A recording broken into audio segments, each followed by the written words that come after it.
The Peasant Mary by Fyodor Dostoevsky. It was the second day in Easter week. The air was warm, the sky was blue, the sun was high, warm, bright, but my soul was very gloomy. I sauntered behind the prison barracks. I stared at the palings of the stout prison fence, counting the movers, but I had no inclination to count them, though it was my habit to do so. This was the second day of the holidays in the prison. The convicts were not taken out to work.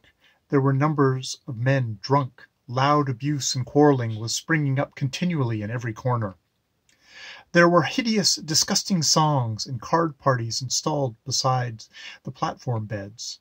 Several of the convicts who had been sentenced by their comrades for special violence to be beaten till they were half dead were lying on the platform bed, covered with sheepskins, till they should recover and come to themselves again. Knives had already been drawn several times. For these 2 days of the holiday, all this had been torturing me till it made me ill.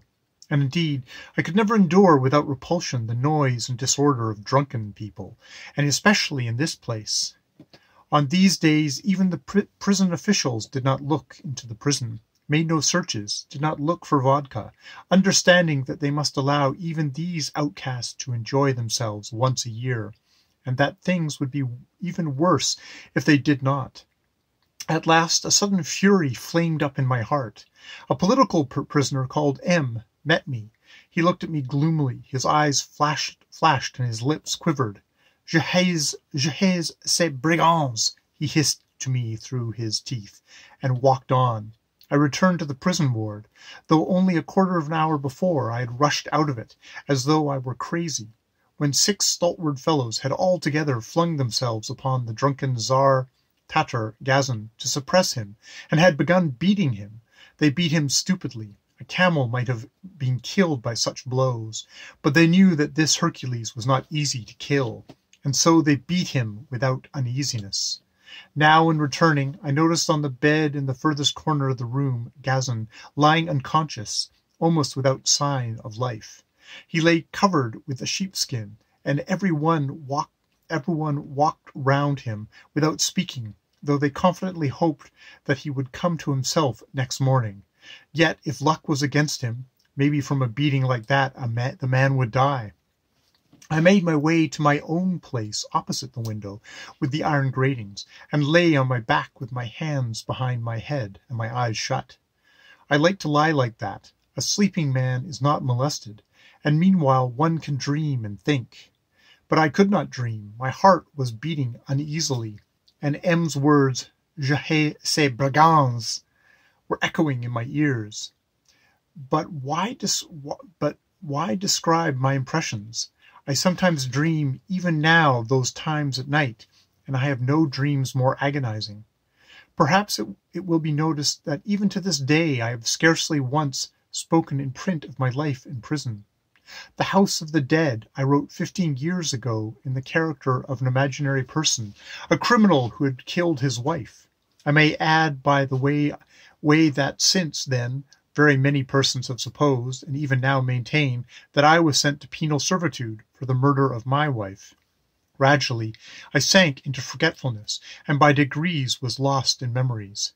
During the whole course of my 4 years in prison, I was continually recalling all my past, and seemed to live over again the whole of my life in recollection.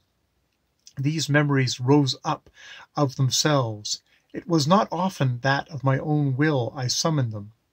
It would begin from some point, some little thing, at times unnoticed, and then by degrees there would rise up a complete picture, some vivid and complete impression.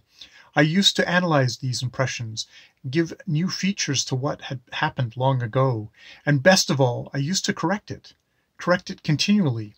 That was my great amusement. On this occasion, I suddenly, for some reason, remembered an unnoticed moment in my early childhood, when I was only 9 years old, a moment which I should have thought I had utterly forgotten. But at that time I was particularly fond of memories of my early childhood. I remembered the month of August in our country house, a dry, bright day, but rather cold and windy. Summer was waning, and soon we should have to go to Moscow to be bored of all the winter over French lessons, and I was so sorry to leave the country. I walked past the threshing floor, and going down the ravine, I went up to the dense thicket of bushes that covered the further side of the ravine as far as to the copse. And I plunged right into the midst of the bushes, and heard a peasant ploughing alone on the clearing about 30 paces away. I knew that he was ploughing up the steep hill, and the horse was moving with effort, and from time to time the peasant's call, "Come up!" floated upwards to me. I knew almost all our peasants, but I did not know which it was that was ploughing now, and I did not care who it was. I was absorbed in my own affairs. I was busy too. I was breaking off switches from the nut trees to whip the frogs with. Nut sticks make such fine whips, but they do not last, while birch twigs are just the opposite. I was interested, too, in beetles and other insects. I used to collect them. Some were very ornamental. I was very fond, too, of the little nimble red and yellow lizards with black spots on them, but I was afraid of snakes. Snakes, however, were much more rare than lizards. There were not many mushrooms there. To get mushrooms one had to go to the birchwood, and I was about to set off there.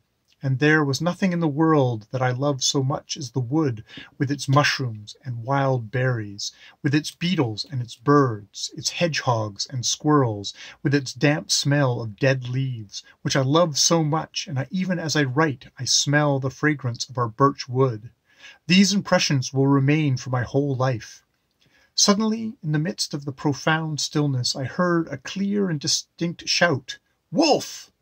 I shrieked, and beside myself with terror, calling out at the top of my voice, ran out into the clearing and straight to the peasant who was ploughing. It was our peasant Mary. I don't know if there is such a name, but everyone called him Mary. A thick-set, rather well-grown peasant of 50, with a good many grey hairs in his dark brown, spreading beard. I knew him, but had scarcely ever happened to speak to him till then. He stopped his horse on hearing my cry, and, when breathless, I caught with one hand at his plough, and with the other at his sleeve. He saw how frightened I was. "There is a wolf!" I cried, panting. He flung up his head, and could not help looking round for an instant, almost believing me. "Where is the wolf?" "A shout! Someone shouted, 'Wolf!'" I faltered out.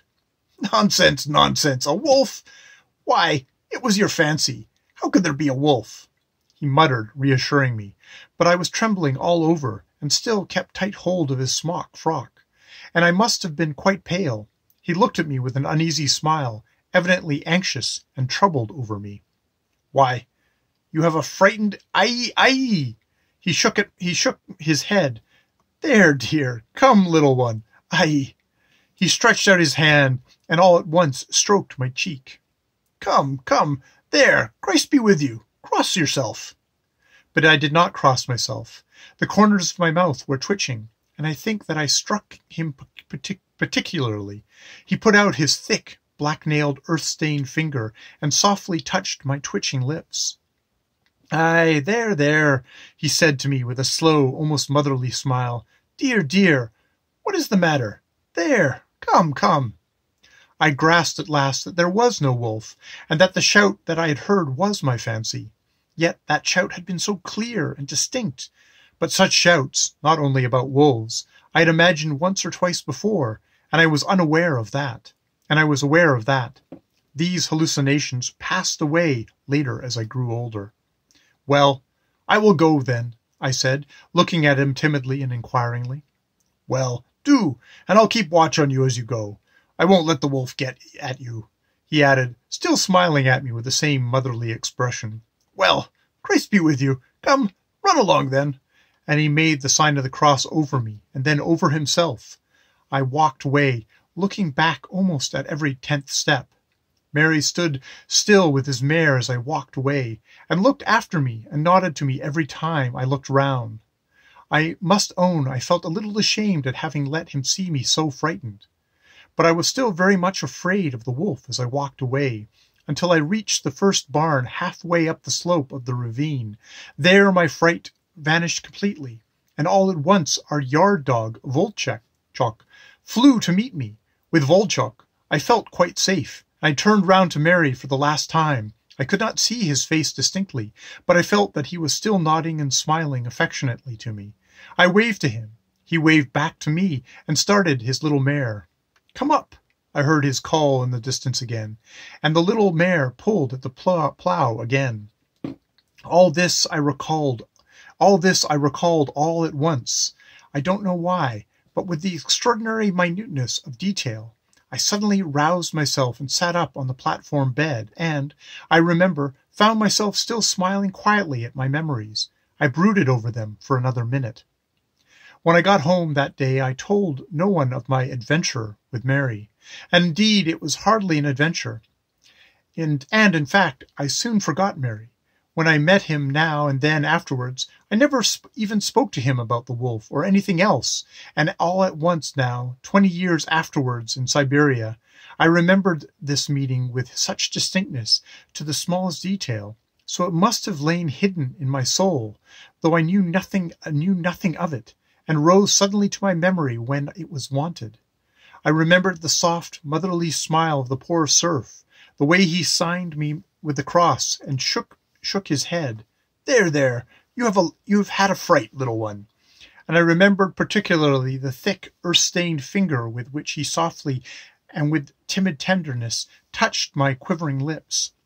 Of course, anyone would have reassured a child, but something quite different seems to have happened in that solitary meeting. And if I had been his own son, he could not have looked at me with his eyes shining with greater love. And what made him like that? He was our serf, and I was his little master, after all. No one would know that he had been kind to me and reward him for it. Was he, perhaps, very fond of little children? Some people are.